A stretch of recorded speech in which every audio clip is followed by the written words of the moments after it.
Welcome to our podcast that has earned recognition in 2019 and 2020 as one of the best podcasts in marketing research. This is Research Business Daily Report.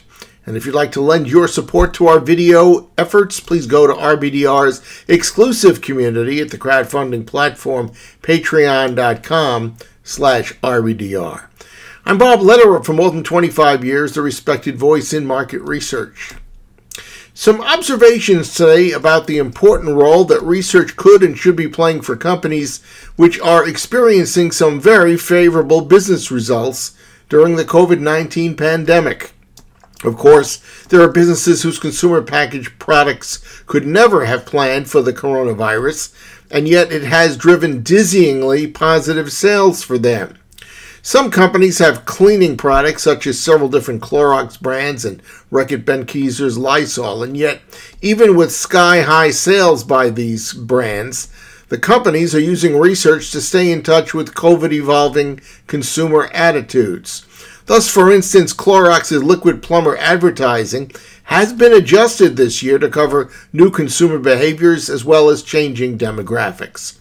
Other companies on the winning end are Kimberly-Clark and Georgia-Pacific, personal paper goods manufacturers of tissues, toilet paper, and paper towels. There have been a lot of out-of-stocks of these, as all of us know. Those businesses were relatively strong before the virus, and their sales this year have spiraled up so much that they have dealt unsuccessfully in some cases with the overwhelming demand. Consumers had called for way more than anticipated, but insufficient raw material supply made manufacturing of more product really impossible. Demand is so high that these companies should have nothing to worry about whenever the vaccines that will bring the virus under control in 2021 are actually in effect.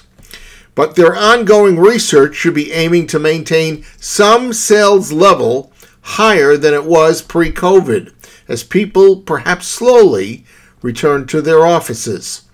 There are other businesses that are looking good as well during COVID. Companies like longtime soup category leader Campbell Soup. However, Campbell is in a sharply different place than cleaning supplies and paper goods.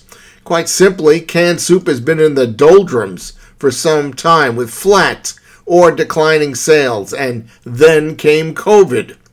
And as a result, Campbell's meals and beverage business is up 28% in the quarter that ended in June. Soup sales alone were up 52%, and yet Campbell Soup lost market share because it could not meet increased demand. Snack sales for the company were up 11%. Prego pasta sauces were up 50%. And that raises a huge question. Can Campbell Soup hold on to a large enough portion of those consumers who have been forced to stay at home for their meals and to buy Campbell Soups? It may be unlikely that its heady 2020 results will continue after COVID, but research could help the most of the evolving situation. You gotta believe Campbell researchers are or should be devoting substantial time studying how to prolong its COVID-era good fortunes. That's this edition of Research Business Daily Report. The fact that you're watching RBDR remains the best indicator to us that our videos are time well spent. And we hope that you'll also consider becoming an RBDR Patreon supporter, which you can do at patreon.com/RBDR. We look forward to seeing you again tomorrow, and until then, please stay safe.